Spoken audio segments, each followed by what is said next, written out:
그 다음에 대항력, 가장 상인법의 가장 기본적인 개념인데요. 대항력 3조에 임대차는 그 등기가 없는 경우에도 임차인이 건물 인도와 사업자 등록, 부가세법, 소득세법, 법인세법 이런 사업자 등록을 신청하면 그 다음 날부터 제3자에 대해서 효력이 생긴다. 임차 건물의 양수인은 임대인의 지위를 승계한 것으로 본다. 등등. 그래서 관련 규정이 쭉 있습니다. 자, 결국은 아까 3조 2항에 보시면 양수인은 임대인의 지위를 승계한 것으로 본다. 이게 바로 대항력의 효력이거든요. 건물을 양수받은 사람은 너 임대인이야. 계약은 안 했지만 임대인이 되는 거야. 이런 거예요. 결국은. 임대인이 되는 거야. 임대인 자리에 그대로 들어가는 거야. 이런 것인데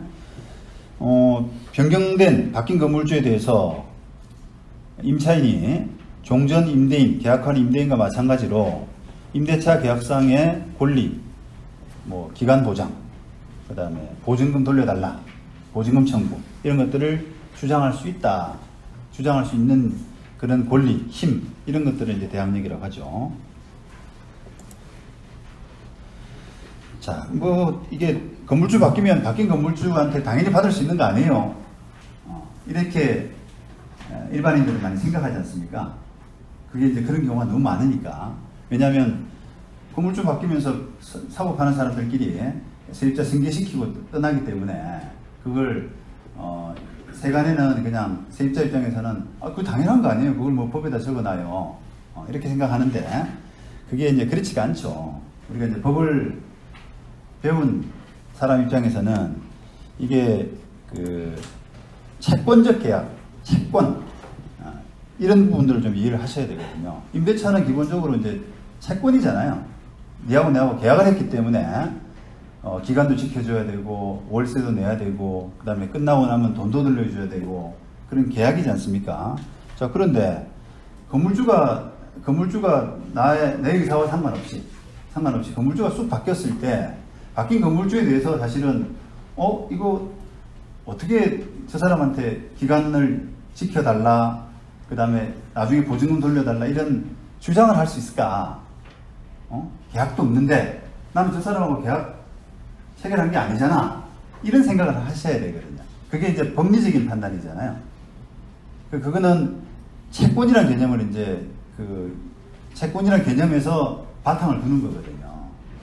그래서 그게 이제 우리가 민법의 기본 틀에서는 바뀐 건물주하고는 사실은 계약 관계가 없는 거죠. 그래서 그 사람하고 내하고는 이제 냉정하게 이야기하면 그냥 저 사람은 건물주일 뿐이고 또 건물주 입장에서는 세입자가 무단점유자일 뿐이고 계약 관계가 없으니까 그렇게 내 건물에 그냥 들어와 있는 사람 이렇게 되는 거거든요. 그래서 그런 상태가 이게 되게 불편할 수가 있잖아요. 또 세입자 입장에서 세입자가 손해를 입을 수가 있거든요. 건물주끼리 서로 합의해가지고 건물을 넘겼는데 내 기간도 보장 안 해주고 내 보증금도 어디로 갔는지도 알 수 없고 누구한테 청구해야 될지 알 수 없고 이렇게 되면 세입자 어떤 지위 보호 이런 부분에서 문제가 되기 때문에 그것을 건물주 바뀌면 그냥 바뀐 건물주하고 해결해요. 그걸 아예 법에다 넣어두면 어떨까? 라고 하는 개념이 대항력 개념이에요, 결국은. 그죠? 근데 그게, 그런 생각이, 상식적이죠, 사실은.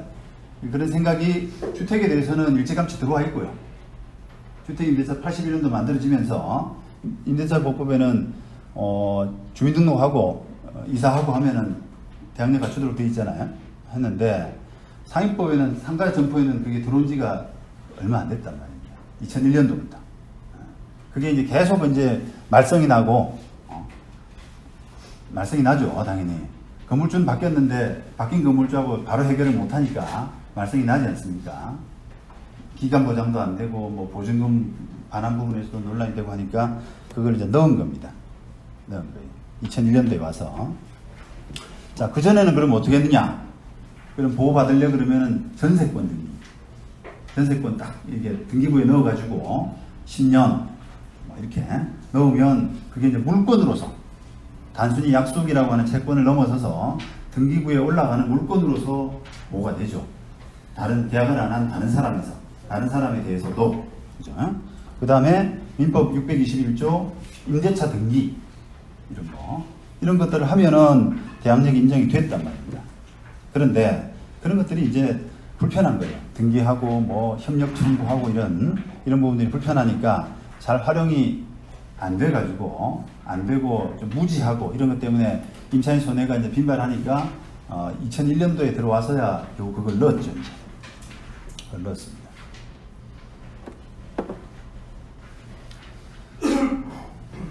자, 그래서 이게 대항력이 인정되는 그 임대차 이런 부분이 이제 의미가 있는데 그 범위가 뭐냐라고 하는 부분은 좀 보셔야 됩니다. 예전에는 아까 말씀드린 것처럼 환산보증금을 기준으로 초과하는 세입자에 대해서는 대항력이 없다.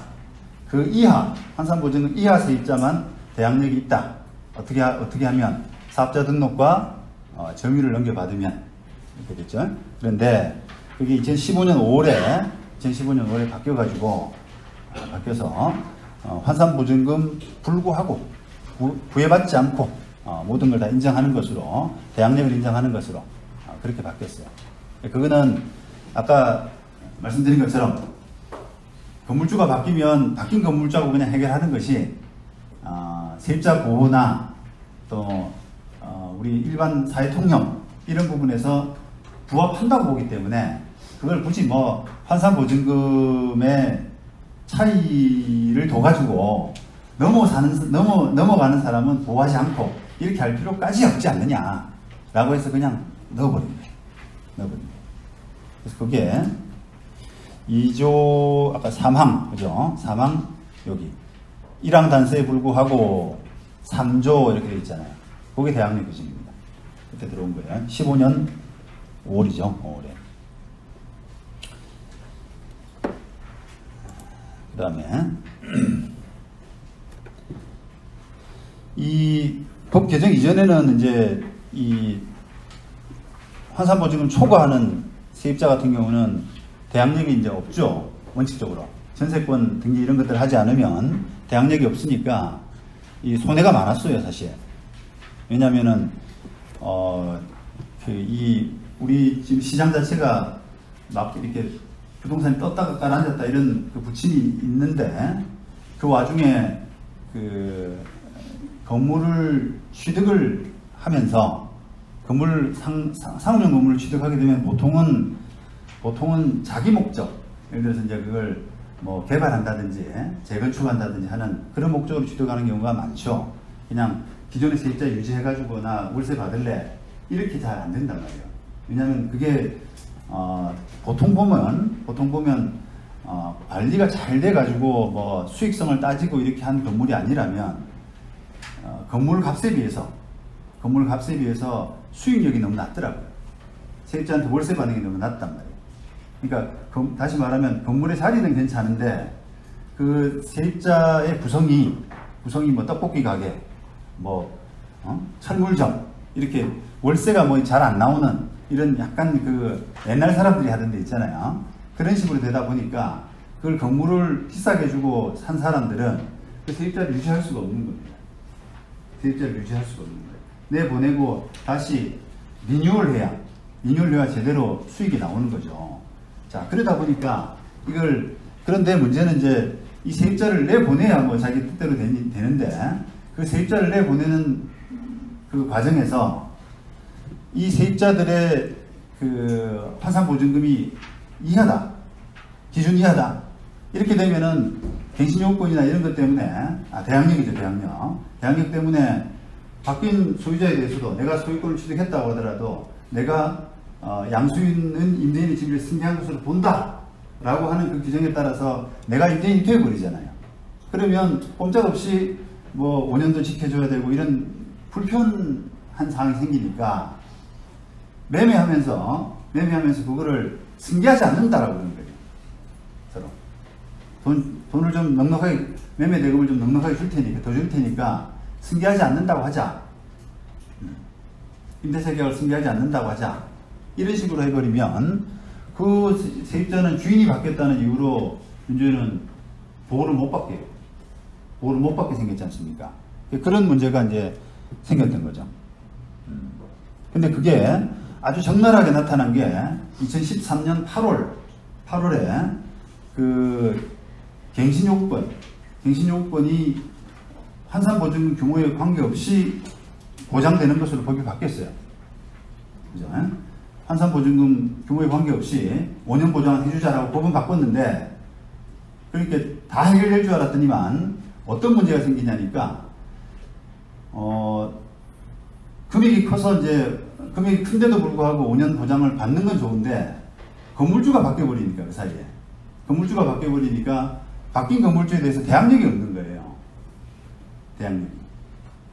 그죠? 환산보증금이 크면, 그러니까 2013년 8월 개정으로, 금액이 크다고 하더라도, 갱신요건은 5년 보장받지만,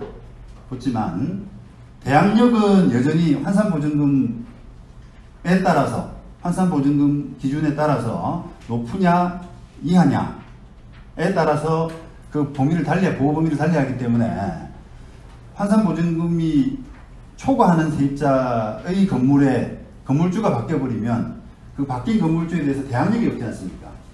그러니까 나가야 되는 거예요, 그냥. 5년 보장은 고사하고, 그죠? 5년 보장은 고사하고, 승계 안 해. 승계 안 하기로 했어, 너. 그냥 보증금 저기 가서 받아. 기존 계약했던 사람한테. 그런 식으로 해서 보호가 안 되니까 이제 사회적인 문제가 생깁니다. 그래서 그게 이게 그 절름발이다. 아니, 저기 환산보증금이 높다고 하더라도 5년 보장해 주기로 딱 이렇게 믿었는데 이게 뭐냐? 이런 이제 불만이 나오는 거죠. 그러면서 2015년 5월에 이제 법이 바뀐 거예요. 우선 대항력을 아예 환산보증 관계없이 해줘야겠다. 그래서 이제 어떻게 보면 이제 그 대항력이 이제 환산보증금 불구하고 이렇게 보장되게 된 촉진이 된 사유가 어떻게 보면 갱신요건이 이제 들어오면서 13년 8월에 갱신요건 부분에서 법이 바뀌면서 그 부작용이 나타나는 것을 계기로 해서 좀 촉진됐다라고 할 수도 있어요.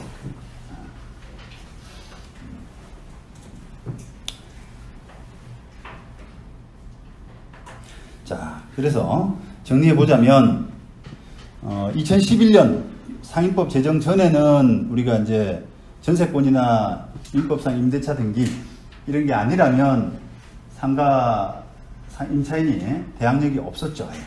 없었고.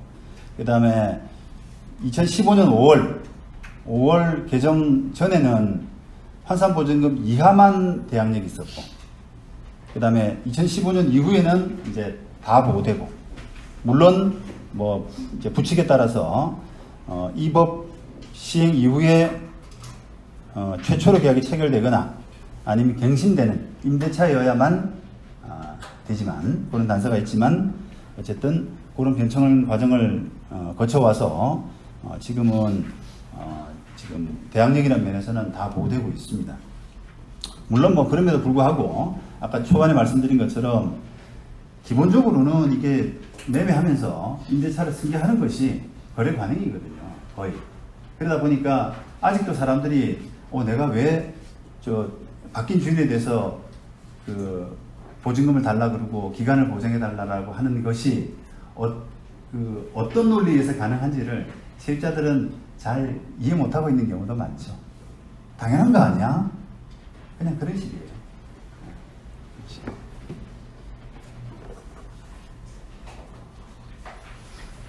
그래서 그 건물주 바뀌었을 때 바뀐 건물주가 너하고 예전에 주인하고 맺은 계약은 그때 사정이고 나는 모르겠어. 나가줘. 라고 하는 그런 그 상황에 맞닥뜨리게 되면은 세입자가 너무 황당해하죠. 이게 뭔 소리냐. 계약기간 남았고 뭐 다 보장될 줄 알았더니 소유자 바뀌니까 이게 뭐냐. 자, 그 다음에 대항력의 요건. 자, 대항력은 건물 인도와 사업자 등록을 신청하면 다음 날부터 생깁니다. 했습니다. 인도, 그 다음에 사업자 등록 신청. 그 주민등록과하고 비슷한 기능이죠. 주택임대차법 법상에 주민등록하고 비슷한 기능인데, 이 어찌 보면 이제 임대차를 공시하는 효력이잖아요. 우리가 아까 채권이라는 표현을 썼습니다만, 채권은 다른 사람한테 뭐 굳이 영향을 안 미치기 때문에 공시될 필요가 없어요. 그건 너와의 관계, 저 사람하고의 관계고 나는 모르겠어 라고 해버리면 그만이거든요. 그런데 물권은 대세적 효력이 있거든요. 물권은 대세적 효력 때문에 다른 사람에게 뭔가 공시가 돼야 되고 또 잘 정확히 알려줘야 되고 이런 부분이 필요하단 말이에요. 그래서 이제 그게 대표적인 게 바로 등기 아닙니까? 등기부를 떼서 이런 게 있구나. 내가 주의해야지. 내가 뭐 그거는 감수해야지. 이런 식의 이제 적응이 가능한데, 그런 공시기능으로서의 그 어떤 차원에서 이 주민등록이나 사업자 등록 이런 것들이 필요한 겁니다. 자, 그래서 주민등록과 사업자 등록이 조금 다른 점, 이런 부분들은 여러분이 보시면 되고요. 그 다음에 그 사업자 등록 관련 규정들, 대표적으로 그냥 부가세법, 제가 부가세법 부분만 좀 했습니다.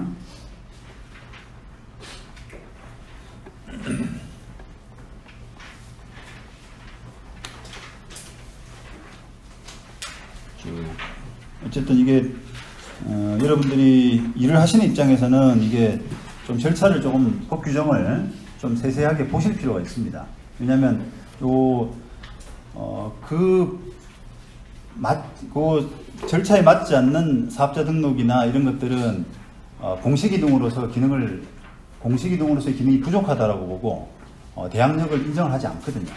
대법원 판례 앞으로 소개해드리겠습니다만, 그래서 그 어떤 절차가 있고 어떤 요건이 있고 하는 부분들을 여러분들이 좀 숙지할 필요가 있어서 법을 좀 소개시켜 드렸어요. 그 다음에 자, 요거는 그 배당이익 사건이죠. 2008년도 대법원 사건은 배당이익 사건인데, 경매 배당에서 임차인이 이제 배당을 못 받았습니다. 그러자 자기 이제 앞순위 근저당권을 피고로 해서, 근저당권자를 피고로 해서 배당 이의 소송을 제기한 그런 케이스예요. 자, 이 사건은 보면 그 안산에 있는 아마 사우나 건물 안에요. 안산에 있는 사우나 건물인데, 이게 사우나 건물이 3층 304호, 그 다음에 그 4층에도 3층에 이 몇 개 호실, 그다음 4층에도 몇 개 호실, 5층에도 이렇게 몇 개 호실, 이런 식으로 구분 등기된 이런 사우나에서 이 피고 임차인이 여기서 음료수, 아마 자판기 정도 했던 것 같아요. 매점과 음료수, 이런 장소로 이제 뭐 임대차 계약을 했던 이런 케이스 같아요. 그런데 자, 이 사람이 이제 배당을 못 받은 이유가 이 부동산 그 경매 목적물의 일부분을 임차했다고 했는데, 그러니까 매점이나 자판기가 놓여져 있는 장소가 드문드문 있을 거 아니에요. 여러분들이 사우나 생각해 보시면 이렇게 드문드문 있는데, 그걸 원래 이제 제대로 사업자 등록을 신청하고 하려면 도면을 좀 그려야 된다는 겁니다. 공시기능 때문에 3층 몇 호에 어디 해가지고 도면도 별첨을 해가지고 그리고, 이렇게 해야만 공시 기능으로서 역할을 할 수 있지만 이 사람은 이제 거기에 못 미쳤다는 거예요. 그러지 못했다는 거예요. 그래서 사업자 등록이 부실하고 따라서 대항력이 없다 이렇게 판단한 거죠. 이 사람은 지금 여기 보시면 임대차 계약서상 어떻게 했냐면은 3 내지 5층 8.3평 3 내지 5층 8.3평 이렇게 하고 사업자 등록을 할 때는 도면 첨부는 안 하고 이 임대차 계약서만을 첨부했던 겁니다. 임대차 계약서만. 그러니까 3 내지 5층 8.3평 하면은 부실하죠, 그죠? 실제 임대차 범위, 대상 이런 걸 표현하기에는 부실한 거거든요. 그래서 그 정도 했다면 그것은 사업자 등록이 유효하지 못하다. 대항력 갖추기에는 유효하지 못하다고 해서 세입자한테 패소 판결을 내린 그런 사건입니다.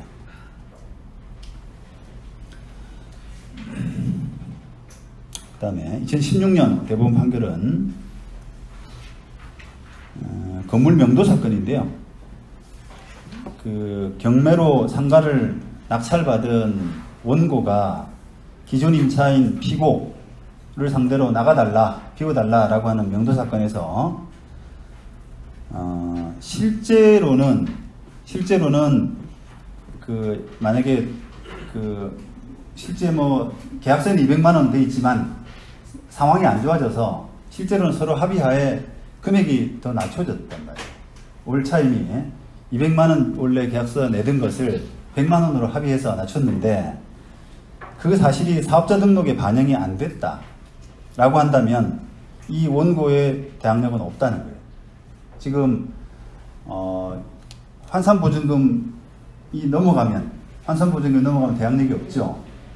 그런데 그걸 낙찰을 받는 사람 입장에서는 사업자 등록상에 얼마냐, 저 사람이 그 환산보증금 기준이 얼마짜리 세입자냐라는 부분을 보고 낙찰을 받을 거 아닙니까? 낙찰에 임할 거 아닙니까? 경매. 그래서 이 사람은 대항력이 없는 사람이야. 환산보증금을 초과하기 때문에 그렇게 임하고 들어왔을 텐데 실제 그 사람이 계약서는 200만 원이지만 실제는 100만 원 받았다라고 하더라도 그게 그래서 실제로는 환산보증금 기준 이하라고 하더라도 그 사람은 보호될 수가 없다는 거예요. 대항력을 갖출 수가 없다는 거예요. 그렇게 해서 세입자가 패소한 그런 사건입니다. 그래서 그만큼 이제 이게 공시의 효과 정확하게 나타내고 실제와 같게 해야 되지만 같게 못했다면 그 책임은 이제 본인이 질 수 있는 그런 겁니다. 그 다음에 그 사업자 등록이 표상되는 점유관계가 임차권을 매개로 하는 것임을 알 수 있어야 된다. 이런 취지인데 그 사례는 지금 2000년 대법원 그 사례는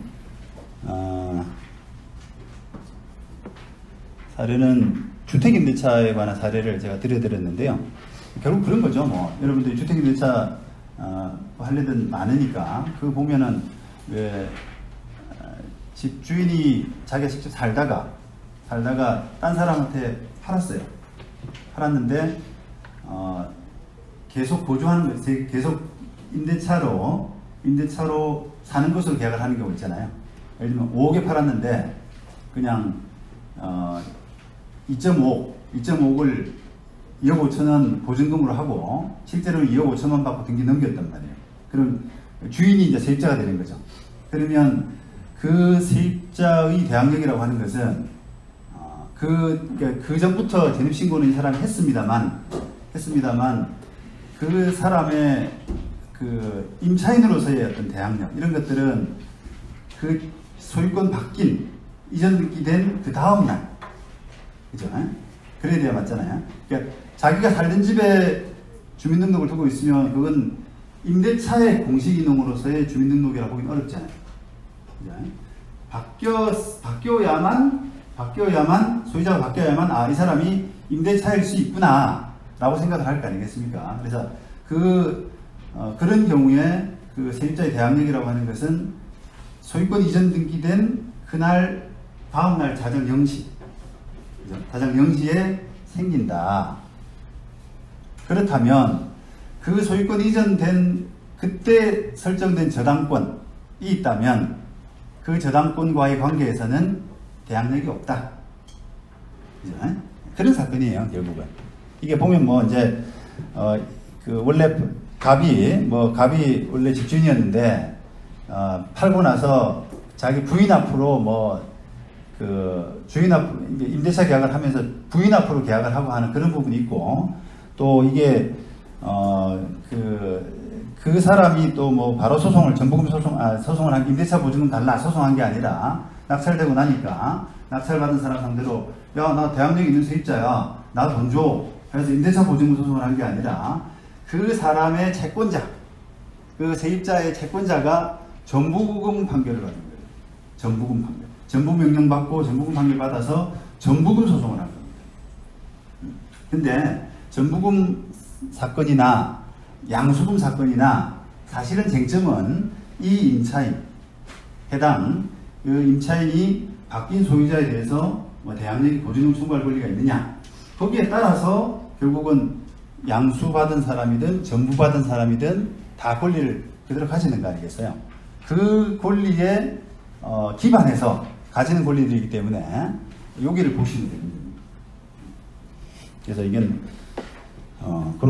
그런 사안입니다. 똑같이 역시 마찬가지로 사업자 등록에서도 마찬가지로 된단 말이죠. 상가 건물을 갖고 있다가 거기서 자기 상가 점포에 자기 사업을 위해서 사업자 등록을 하고 있었는데, 그거를 건물을 딴 사람한테 팔아서 그 사업자 등록이 계속 유지되고 있는 이런 관계에도 주민등록과 똑같이 그렇게 생각하시면 된다, 이런 뜻입니다. 그 다음에 2002년도 대법원 판결은 넘어가도 되겠습니다. 그 다음 라번에 이 사업자 등록이라고 하는 것은 대항력을 취득하는 요건이자 존속 요건이기도 하다라고 하는 겁니다. 그래서 이 점유를 중간에 상실한다거나, 그러니까 대항력 요건은 그냥 사업자 등록증뿐 아니라 점유도 있죠. 그 점유를 중간에 상실한다거나 또는 사업자 등록을 말소하는 이런 경우에는 기존에 발생한 대항력 이런 것들은 소멸되고 다시 요건을 갖추더라도 종전 대항력이 부활하진 않아요. 그때부터 새로 생길 지연점 종전 대항력이 부활하진 않는다.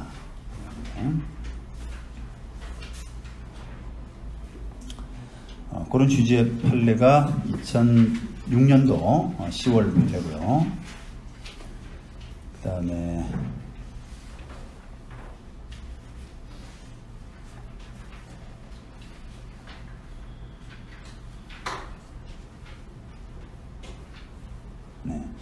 마찬가지로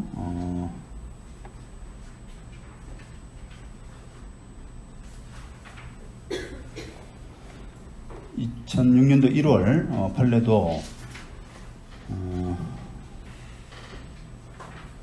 그런 취지입니다. 마찬가지로. 그 다음에 대구지법 2008년도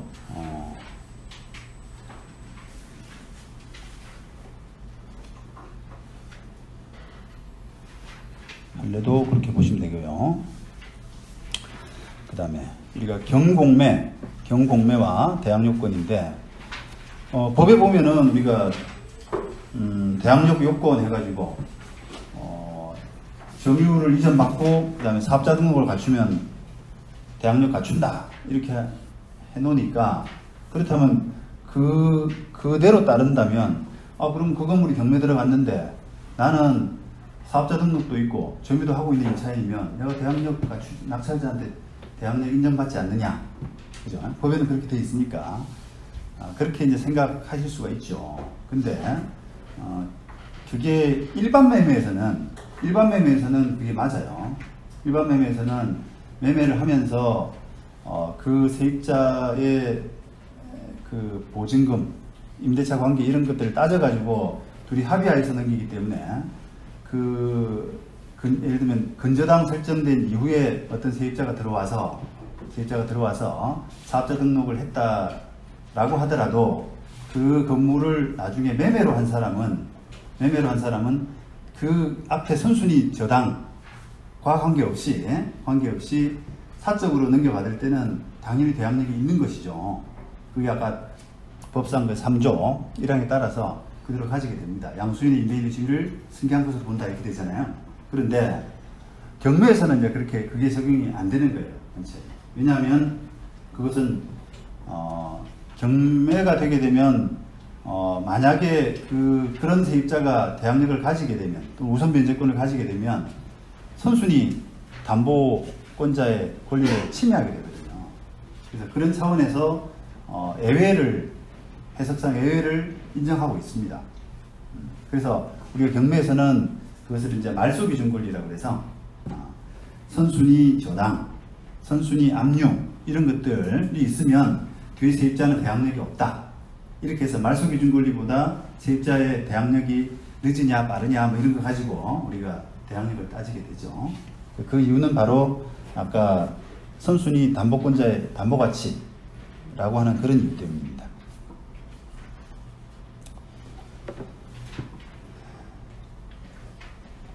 네, 그런 취지고요. 그 다음에 이런 대항 요건은 배당 요구 종기까지는 유지되어야 됩니다. 배당 요구 종기까지 유지되어야 되고요. 그 다음에 대항력이 발생하는 시기인데 대항 요건을 갖춘 그 다음 날 이렇게 되죠. 생긴다. 그 다음에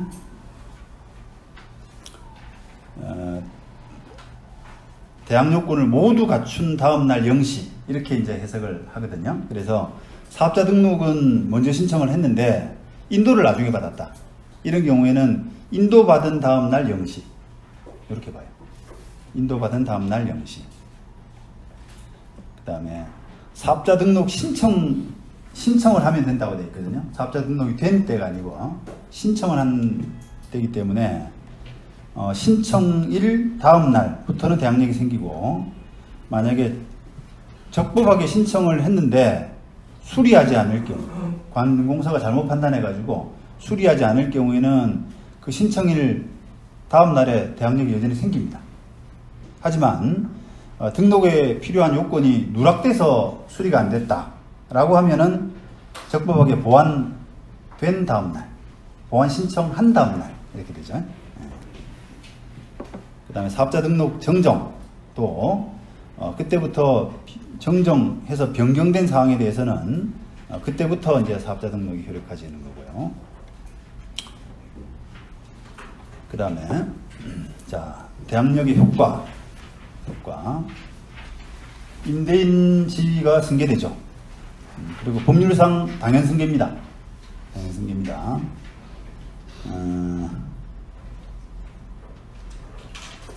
서로 합의가 있어서 서로 간에 이제 임대차에 관해서 야 내가 임차에 떠안을게 너가 넘겨받아 이런 합의 때문에 그런 게 아니에요.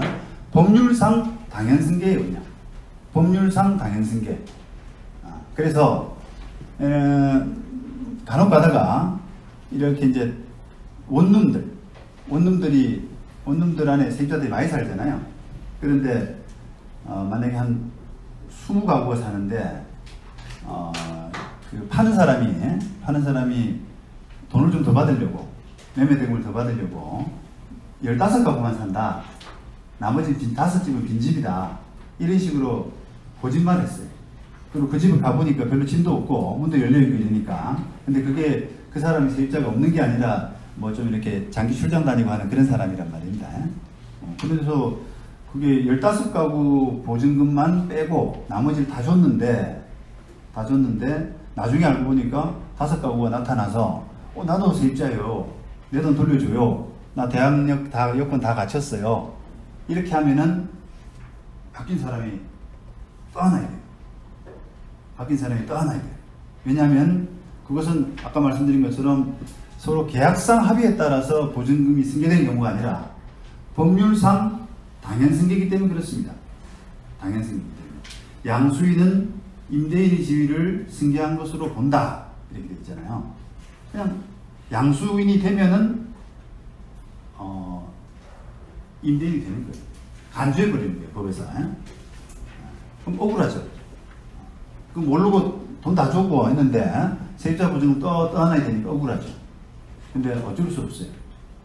그래서 그런 경우는 간혹 그런 경우는 이 세입자가 많지 않으면은 혼선이 별로 없는데 세입자가 좀 많은 경우라든지 아니면 좀 악의적인 사람은 그 임대차 계약서도 위조해가지고 보증금 부분을 좀 낮추고 말입니다. 맞추고 보증금액을 좀 가라로 해가지고 매매 대금을 많이 받게 되는 거죠. 그 나중에 알고 보니까 보증금이 더 크단 말이에요, 생각보다. 그럼 보증금 다 떠안아야 됩니다. 그래서 그런 결과가 되기 때문에 양수인이 될 사람, 따라서 임대인이 그 대항력이 있는 세입자를 나중에 떠안아야 될지도 모르는 그런 사람은 세입자에 대한 임대차 계약을 정확하게 확인하셔야 돼요. 왜냐하면 확인 잘못하면 자기가 떠안습니다. 떠안고 이쪽에다 물어야 되죠. 한 사람한테. 너 왜 나 속였냐? 사기죄로 하든지, 뭐 부당이득 하든지, 불법행위를 하든지, 그죠? 그렇게 된단 말이죠. 그럼 있겠어요?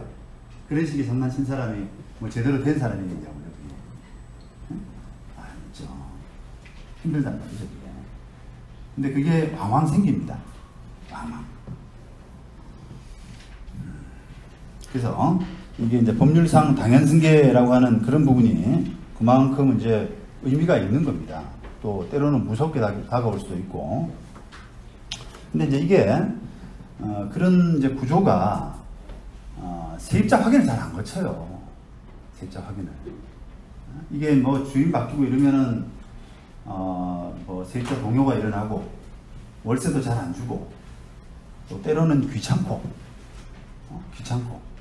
자꾸 물어보고 뭐 어떤 목적으로 취득하셨어요? 뭐 나 어떻게 할 거예요? 부터 세입자들도 이제 자꾸 이제 동요가 일어나고 하니까 귀찮으니까 사고 판다는 부분을 아주 극비에 비밀을 붙이고 이렇게 매매하는 경우가 많으니까 확인이 잘 안 된단 말이죠.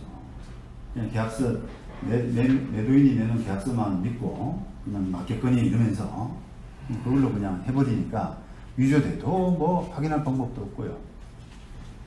빼뜨려도 확인할 방법도 없고.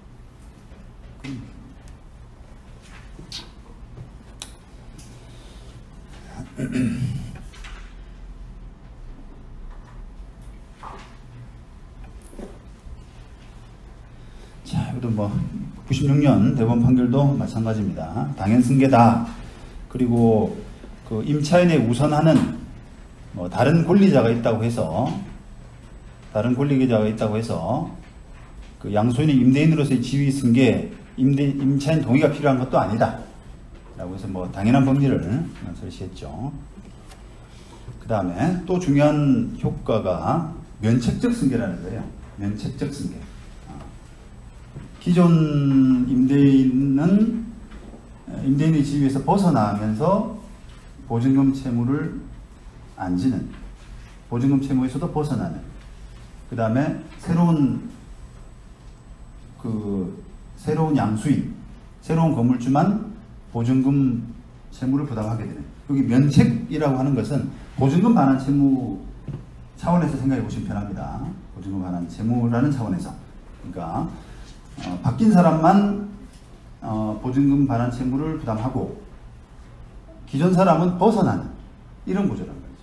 그러니까 중첩적, 다시 말하면 중첩적이 아니다. 중첩적은 전후 모두 부담해야 되는 그런 관계인데 중첩적으로 해석하지 않고 면책적으로 판단한다는 겁니다. 그게 주택임대차 보호법에서부터 쭉 이렇게 내려온 그런 해석입니다. 96년 대법원 판례가 그렇고요. 그 다음에 89년 이런 판례도 원피고 두 사람이 지금 이제 원고가 피고 상대로 부당이득 반환해내 이런 사건인데 어떻게 됐냐면 두 사람이 이제 예를 들어 반반씩 이렇게 갖고 있다가 세입자한테 임대차 줬어요. 그래서 반반씩 받았죠. 돈을 뭐 1억이면 보증금 1억이면 5천만 원 5천만 원씩 받았어요.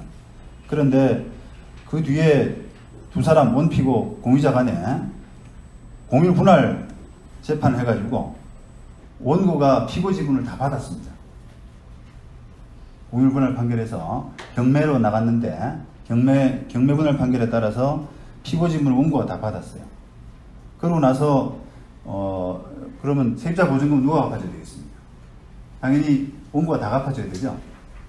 원래 기존의 반 플러스 피고 나머지 공유자 지분 취득한 그 부분까지 다 받았으니까 보증금 1억에 대한 채무는 원고가 불가피하게 져야 되잖아요. 그 부담하고 나서 반환하고 나서 그 피고 상대로 이제 부당이득금 반환 청구소송을 한 겁니다. 5천만 원. 야, 너 부당이득 했지 않냐? 이건데 법원은 아니다. 그건 그냥 너 채무야. 면책적으로 이 사람은 그 임대차 보호법에 따라서 너는 면책적으로 그걸 승계를 당연히 한 거니까 이 사람이 부당하게 뭐 이득을 취한 것은 아니다. 법적인 근거 없이 이득을 취한 것은 아니다. 법률상 원인 없이 이득을 취한 것은 아니다. 이렇게 한다는 겁니다.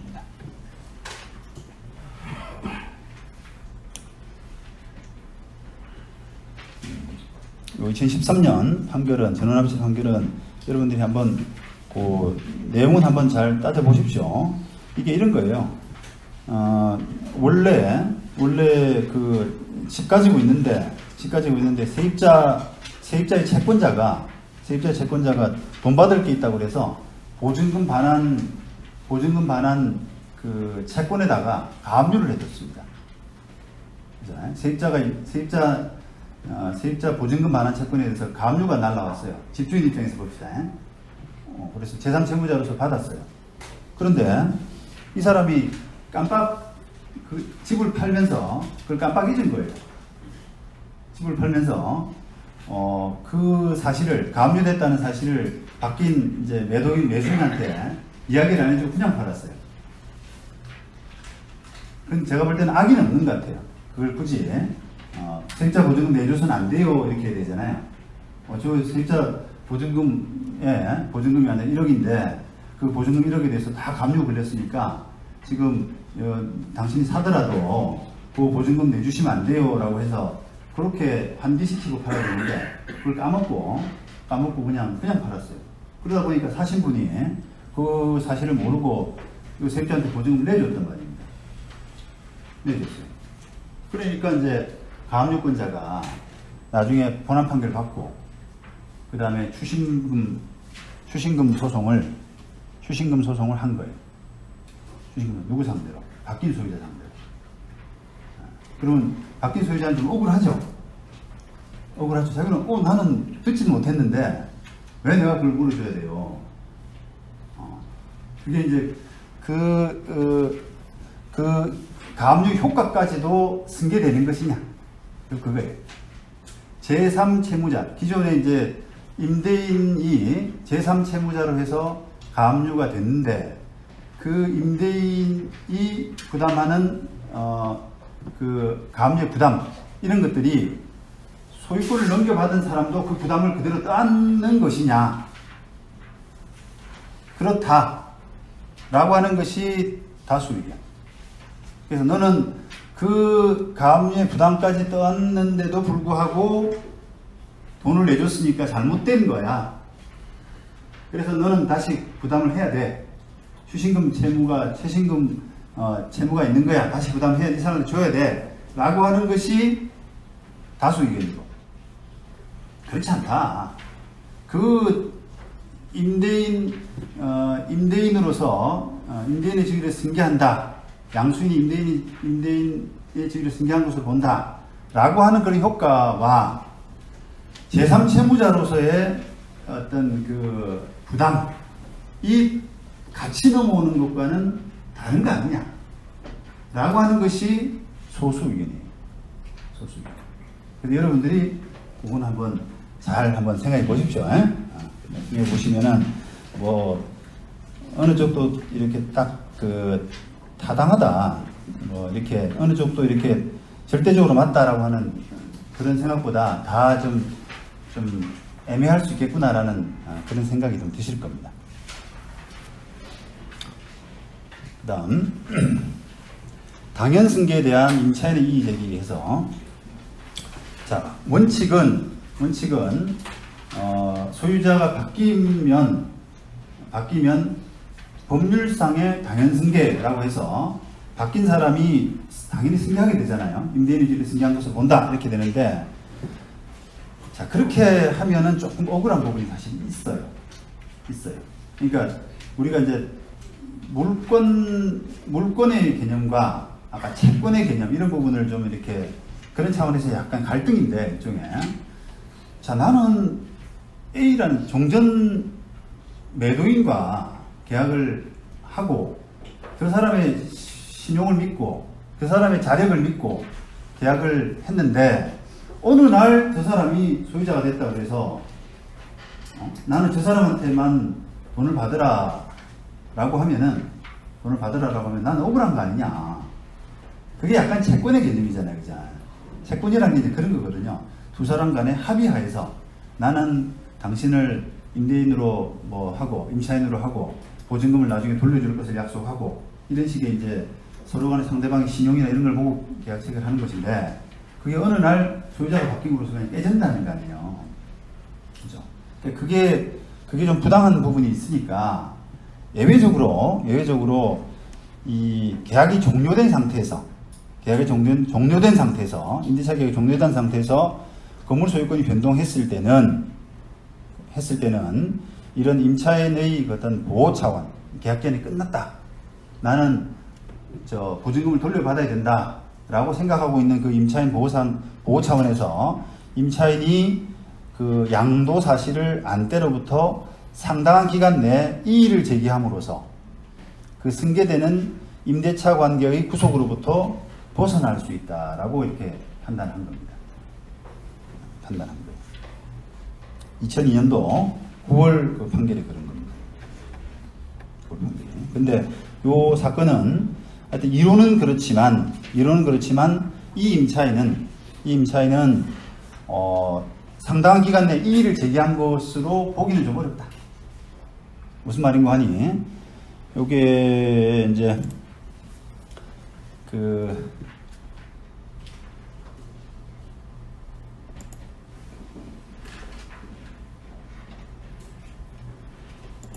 하여튼 읽어보시면 그 이의를 제기한 것으로 보기는 어려워서 그 임차인이 바뀐 소유자에 대해서 보증금 받을 수밖에 없다. 그러니까 임차인이 지금 기존 소유자 상대로 보증금 달라고 소송한 거예요. 그 건물이 지금 경매 넘어갔어요. 그 소외인 이렇게 됐죠. 2002년도 그 판결, 소외인 앞으로 건물이 경매로 넘어가니까 받을 가망이 별로 없다고 봤는지 종전 소유자에 대해서 소송을 했는데, 그 법원이 따져보니까 너 세입자가 낙찰되고 난 이후에 바뀐 사람한테 뭐 이렇게 행동한 것이 보면은 상당한 기간 내에 이의를 제기한, 나 너하고는 뭐 관계없어, 저 사람 기존 사람하고 할 거야 라고 하는 그런 관계가 아니라 이제 뭐 보증금 반환받기로 약속하고 월세도 내고 이런 관계들이 있잖아요. 그런 관계에 더 가깝다라고 법원이 판단한 겁니다.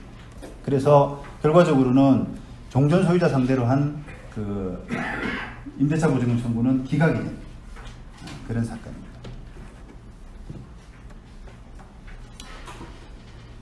자, 그런데 이런 그 임차인 보호 차원에서 이렇게 이제 예외적으로 법원이 해석을 한다고 말씀을 드렸는데, 자, 요 사례는 지금 임대차 계약이 종료된 상태에서 건물 소유권이 딴 데로 넘어갔을 때 세입자가 상당한 기간 내, 양도사실을 때로부터 상당한 기간 내 이의를 제기함으로써 벗어날 수 있다, 이렇게 판단이 된 사건인데, 그게 아니라 계약기간 도중에 건물주가 바뀌었을 때도 세입자가 나 바뀐 거 인정 못해, 기존 사람한테만 청구할 거야 라고 할 수 있겠느냐 라고 하는 이제 논의가 있어요. 물론 이런 논의는 대항력이 있다는 논의 전제입니다. 그죠? 세입자가 대항력권을 다 갖추고 있어서 기본적으로 건물의 양수인은 임대인이 주의를 승계한 것으로 본다라고 하는, 거기에 들어가는 경우입니다. 그죠? 들어가서 원래는 이 사람한테, 바뀐 소유자한테, 양수인한테 청구를 해야 마땅하지만 세입자가 이의를 제기함으로써 난 싫어, 나는 이 사람이 더 믿음직스러워, 그리고 이 사람하고 계약했고 이 사람한테 돈 줬기 때문에 여기다 청구할래 라고 하는 행동을 계약기간 도중, 계약 종료된 이후에 건물 양도된 경우뿐 아니라 계약기간 도중 양도된 경우에까지도 그런 세입자의 그 권리가 있는지 하는 부분이 논란이 된다. 따라서 대항력이 만약에 없는 세입자다, 그러면 이제 전제 자체가 없죠. 대항력권을 못 갖추고 있으면 이 사람한테 청구가 안 되는 거잖아요. 아예 바뀐 소유자한테 청구가 안 되기 때문에 여기밖에 없어요, 원래부터. 그러면 이제 어떤 논리가 나오냐면, 내가 이 사람하고 임대차 계약하고 있는데 건물주가 갑자기 바뀌었다 라고 하게 되면은 바뀐 사람들끼리 너 임차인 너 승계해, 내 승계할게 라고 해서 두 사람 합의가 있었다고 하더라도 이 세입자는 선택권이 있는 겁니다. 세입자는 기본적으로. 왜냐하면 대항력 자체가 없기 때문에 선택권이 있어요. 다시 말하면 이제 이 사람하고 계약을 했는데 이 사람이 건물 소유권을 잊어버렸잖아요. 상실했잖아요. 그러니까 나 너하고 임대차 계약 해지야. 5년짜리 계약을 했는데 임대차 기간 반 정도 와서 소유권이 딴 데로 넘어가면 이 사람한테 지금 이 사람한테 계약 해지할 수 있는 권리가 있거든요. 대항력이 없는 사람은. 그런데 문제는 이 논의는 대항력이 있는 사람입니다. 있는 사람이 그런 행동을 할 수 있느냐라고 하는 부분에서 세입자 임차인 보호 차원에서는 그렇게 해주자라고 하는 논의가 있는데, 제 개인적으로는 아직 대법원 판례는 없습니다. 제 개인적으로는 그런 확대 해석은 조금 무리가 아니냐라고 해석을 하는 겁니다. 왜냐하면 기본적으로 어쨌든 우리가 이 주택임대차, 상가임대차의 보호법의 취지 자체는 이게 대항력이 있으면, 대항력이 있는 사람이면은 법률상 당연 승계, 그 다음 면책적 승계, 이런 법리가 적용될 수밖에 없죠. 그게 기본 원칙 아닙니까? 그런 기본 원칙 하에서 양도를 안 때로부터, 계약기간 도중인데도 계약기간 도중에 양도를 안 때로부터 나 안 할 거야, 저 사람은 싫어 라고 해서 빠져나올 수가 있다 그러면 이런 이제 대항력의 입법 취지 자체가 좀 흐트러지게 되고, 또 한편으로는 이제 거래 관행상 좀 안 맞다는 겁니다. 거래 관행상. 자, 거래 관행은 우리가 만약에 부동산을 10억에 팔았다. 그런데 그 세입자가 5억이다. 세입자 보증금이 5억이다. 라고 하게 되면은 5억 원만 받고 소유권 넘기잖아요. 세입자 보증금은 너가 갚아. 사는 사람이 갚아. 이렇게 해서 넘기게 되는데, 그렇게 해서 계산 다 끝내고 등기를 해놨더니 세입자가 갑자기 나 소유권 바뀐 거 인정 못해요. 그냥 이 사람한테 받을 거예요. 이렇게 되면은 계산이 지금 흐트러지지 않습니까? 계산이 흐트러지잖아요. 그러니까 그렇게 계산하는 게 10억 매매 대금에서 기존 보증금 5억을 빼고 나머지 5억만 받고 정산하는 게 우리의 거래 관행인데, 이게 실무 관행인데, 실무 관행이 다 이제 그 어그러질 가능성이 있거든요. 깨질 가능성이 있단 말이에요. 그러니까 기본적으로 계약 기간이 남았다라고 하면은 이 세입자는 바뀐 사람이 그 의뢰 떠안는 것이야. 서로 합의하에서 대항력이 있는 사람이라면 그냥 떠안는 것이 마땅해라고 하는 것이 우리 좀 더 거래 관행에 맞지 않나. 이의를 제기할 수 있는 기회를 줌으로써 거래 관행을 깨뜨리고 사건이 굉장히 분쟁이 복잡해지는 그런 것으로 만들어버리면 이거는 좀 불합리하지 않나 라고 이제 좀 보고 싶습니다, 저는. 네. 그 다음에 이런 대항력권을 갖췄는데도 불구하고 뭐 대항력을 주장하지 못하는 이런 경우들은 뭐 여러분들이 쭉 보시면 좀 예외적인 사유들인데요. 뭐 새로 계약을 했다거나 대항력권을 갖춰서 뭐 갖춘 사람이 바뀐 소유자하고 그 대항력을 주장할 수 있는데도 대항력을 주장 안 하고 뭐 이런 식의 새로운 합의를 했다거나 하는 그런 경우에는 안 된다라고 하는 게 지금 요 2013년 대법원 판결입니다. 이것서 읽어보시고요.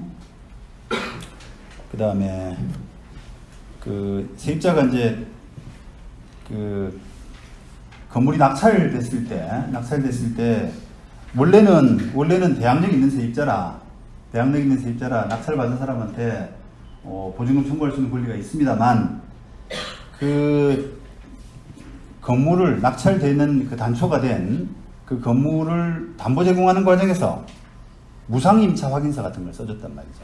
나는 돈 받을 게 없어요.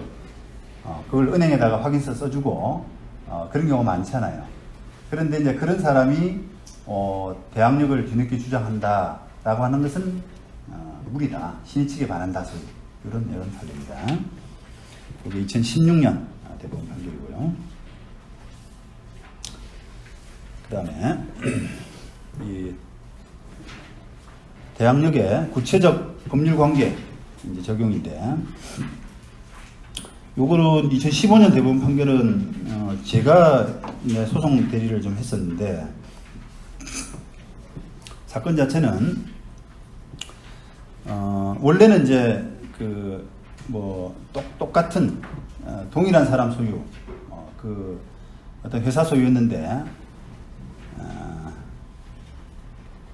그 피고에게 그러니까 두 호실, 좀 쉽게 설명하자 그러면 두 호실 중에서 이 102호가 이제 원고가 낙찰받았어요. 그런데 거기에 세입자가 있으니까 그 세입자한테 세입자에 대해서 대항력이 있는 세입자이지만 차임을 안 냈으니까 차임 미납을 이유로 나가줘 라고 해서 명도소송을 한 케이스입니다. 명도소송을. 자, 그런데 이게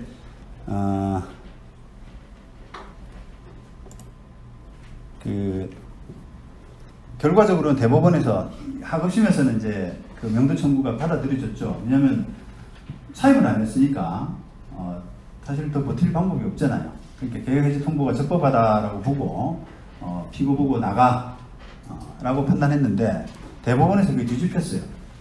그 이유는 뭐냐면 이 민법 547조 1항에 보면 당사자 일방 또는 쌍방이 수인인 경우에는 계약 해지나 해제는 그 전원으로부터 또는 전원에 대하여 하여야 한다라고 하는 법이 있습니다. 좀 어렵죠. 다시 말하면 이 사건에서 보면 원래 101호, 102호 두 개가 한 사람 소유였어요. 한 사람 소유였는데 그게 102호만 원고 쪽으로 넘어와가지고 102호는 원고, 그 다음에 101호는 기존 소유자, 이렇게 되는 걸로 대항력에 따라서 그죠. 대항력이 있는 세입자이기 때문에 그렇게 됐다면 계약을 해지할 때, 차임 연체를 이유로 계약 해지할 때도 공동으로 해야 된다는 거예요. 공동으로. 그러니까 두 사람이 합쳐서 원고와 101호 소유자가 합쳐서 계약을 해야 된다는 거예요.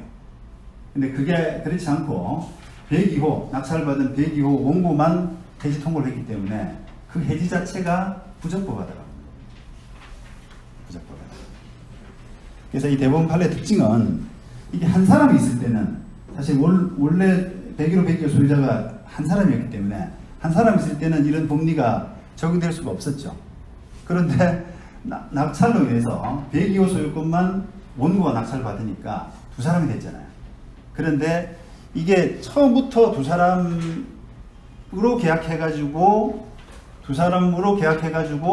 계약 해지 통보를 두 사람이 공동으로 해야 되는 것은 물론이지만 중간에 소유권자가 바뀌었다고 하더라도 역시 그 법리는 마찬가지라는 거죠. 그죠? 대항력에 따라서 대항력이 있으니까 중간에 소유자가 두 사람이 있다고 하더라도 계약 해지할 때는 두 사람이 한꺼번에 해야 돼 라고 하는 거예요. 근데 너는 한꺼번에 안 하고 102호 소유자로서 단독으로 했기 때문에 그 계약 해지는 부적법하다.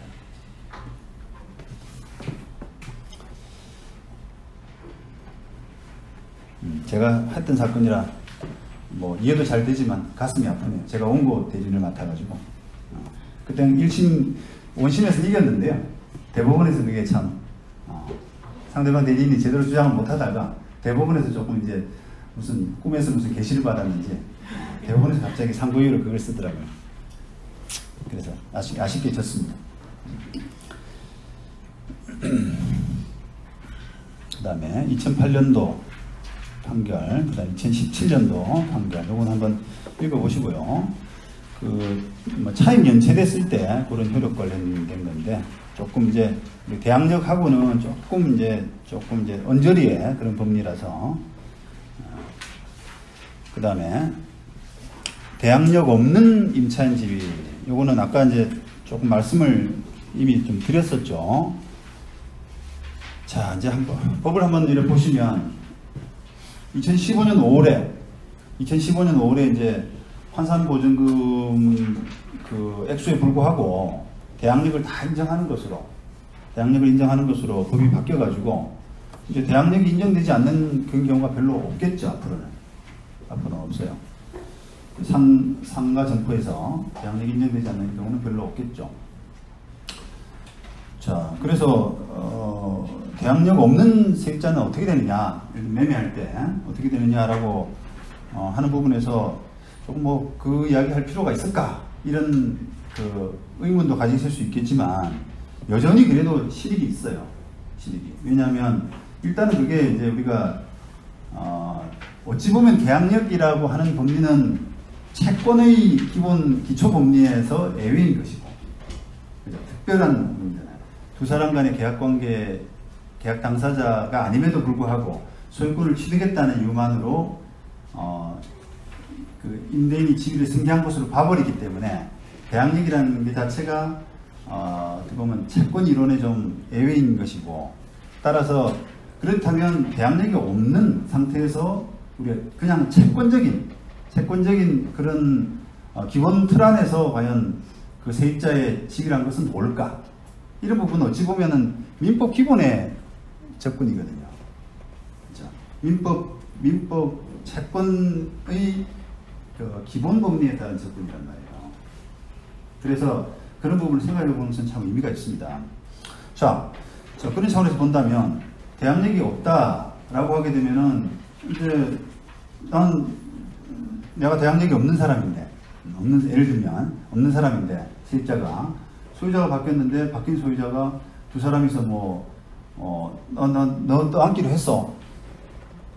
너 또 앉기로 했어. 이렇게 두 사람이 합의했단 말이에요. 그렇다면 그걸 나는 그냥 그래 고맙습니다. 어쩔 수 없죠. 이렇게만 해야 되는 것이냐? 그건 아니라는 거죠. 그건 아니라는 거예요.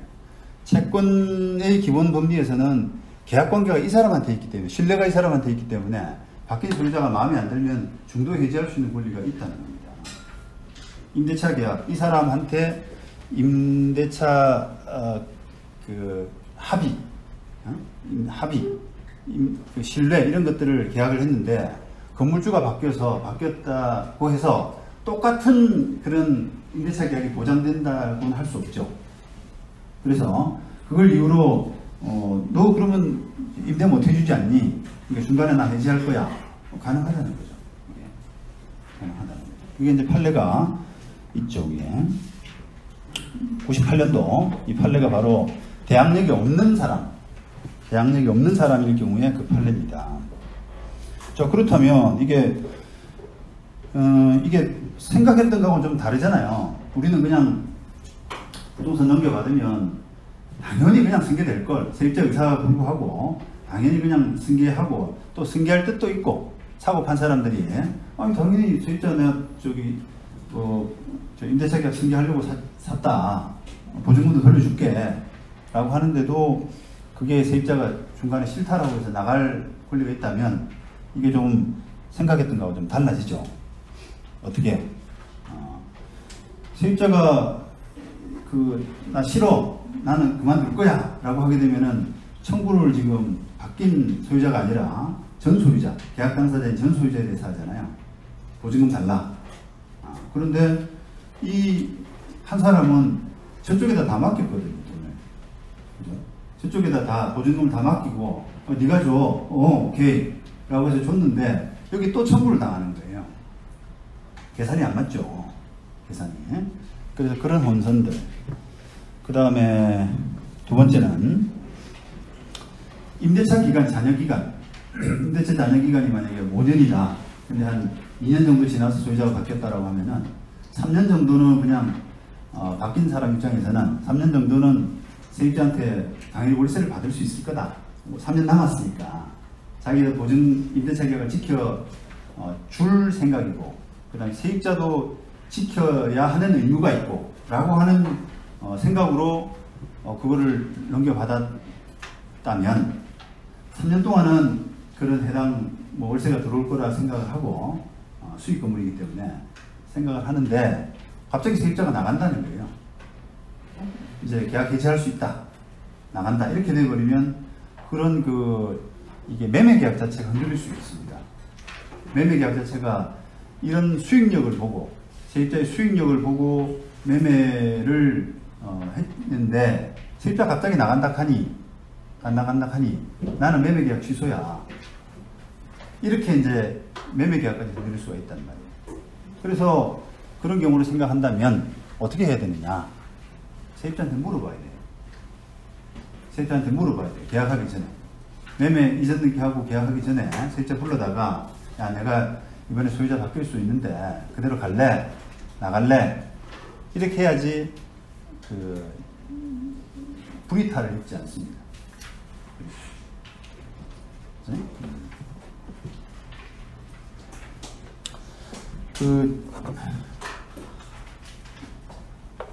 최근에 하나, 최근도 아니다, 며칠 전이죠. 며칠 전에 재미난 사건 하나 했는데, 어떤 편의점 프랜차이즈예요. 편의점 프랜차이즈인데, 이렇게 편의점이 있는 그 건물을 의뢰인이 팔았어요. 의뢰인 매도인인데,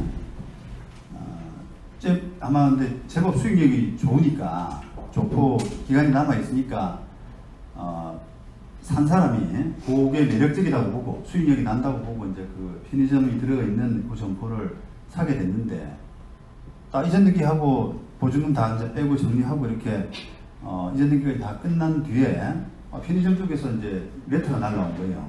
계약 해지하겠다고. 그 사유가 자기는 이제 해지할 수 있다라고 하면서 든 판례가 지금 아까 98년도 요 판례인 겁니다. 98년도 요 판례를 들어서 해지하겠다. 보증금은 매도인한테 받겠다라고 해서 매도인한테 이제 레터가 온 거죠. 근데 매도인이 이제 화들짝 놀란 거 아닙니까? 이게 매매계약이 깨지면 안 되거든요. 세입자가 나간다 하면 매수인이 당장 그 매매계약 물른다고 할 테고, 그러니까 매도인이 이제 놀래가지고 저희 사무실에 이제 사문을 받으러 왔는데, 그게 일단 대항력이 있는지 없는지를 살펴보니까 이게 참 이제 그 쟁점이 좀 복잡하게 된 것이, 일단은 2015년 대항력 환산보증금이 커요. 환산보증금의 액수가 큰데, 이 세입자 편의점이 들어온 이제 환산보증금에 불구하고 대항력 인정된 게 2015년 5월이잖아요. 근데 2015년 5월에 이 세입자가 처음 들어왔어요. 금액을 환산보증금 아주 크죠. 초과한 세입자가 들어왔는데 그때는 대항력이 없는 사람이죠. 그죠? 뭐 사업자 등록 해봐야 이 사람은 대항력이 없는 세입자라서 당연히 98년도 이 법리에 따라서 그냥 할 수 있는데, 문제는 그렇게 임대차를 하던 도중에 법이 바뀌고 환산보증금에 불구하고 다 인정해준다 라고 법이 바뀌고, 그 다음에 그 부칙에는 이 법 시행 이후에 신규 체결되거나 아니면 이 법 시행 이후에 갱신 체결된 그런 임대차도 적용한다라고 했는데, 그 법 시행 이후에 갱신됐어요. 그 임대차 계약이. 그러다 보니까 그 법의 적용을 받아서 세입자가 대항력이 있어진 거예요. 그죠? 세입자가 대항력이 있어진 겁니다. 그러다 보니까 이 판례 적용이 이제 안 되는 거죠. 그런 이제 우여곡절이, 그 세입자는 이제 나가고 싶은 세입자예요. 왜냐면 월세를 너무 높이 준 거예요. 옛날에 막 그 편의점의 경쟁하고 하던 그 타이밍에 계약을 해가지고 월세를 많이 높여서 계약을 했는데, 지금은 이게 상권도 변하고 그런 상황에서 그거 유지하고 싶지가 않은 겁니다. 아주 이게 좀 드라마틱하게 변했죠. 그러니까 이게 어쨌든 기본적으로는 이게 대항력이 인정된다라고 하는 것은 세입자의 이익, 세입자가 달리 뭔가 대항 요건을 갖추지 않더라도 바뀐 소유자에 대해서 주장할 수 있는 그런 권리를 보호하는 차원이니까 세입자의 이익을 위해서 하는 거지만, 때로는 이것처럼 세입자가 원치 않은 상황이 될 수도 있는 거예요. 바뀐 소유자와 억지로 가야 돼요. 억지로 가야 돼요. 그런 상황이 될 수도 있는 거예요. 근데 그 부분은 이게 아무리 임대차 보호법이라고 하더라도, 임차인 보호를 위한 법이라고 하더라도 룰을 그렇게 정했기 때문에 무조건 세입자가 네 마음대로 해라고 해주기는 어렵습니다. 근데 법이 대항력을 인정, 이런 요건을 갖추면 대항력이 인정되고, 그래서 너는 이 사람한테만 가야 돼 라고 하는 것은 평균적으로 그게 세입자한테 유리하기 때문에 어쩔 수 없이 그렇게 부담을 주는 거고 강행하는 거죠. 그걸 마음대로 세입자가 나한테는 불리하니까 나는 안 돼요. 안 된다. 그래서 현행법상으로는 예외적으로 대항력 있는 세입자라고 하더라도 계약기간이 종료된 이후에 소유자가 바뀌었을 때 양도사실을 안 때로부터 상당한 기간이 지나기 전에 이 일을 했다. 요런 정도 아니면 다 넘어가는 겁니다.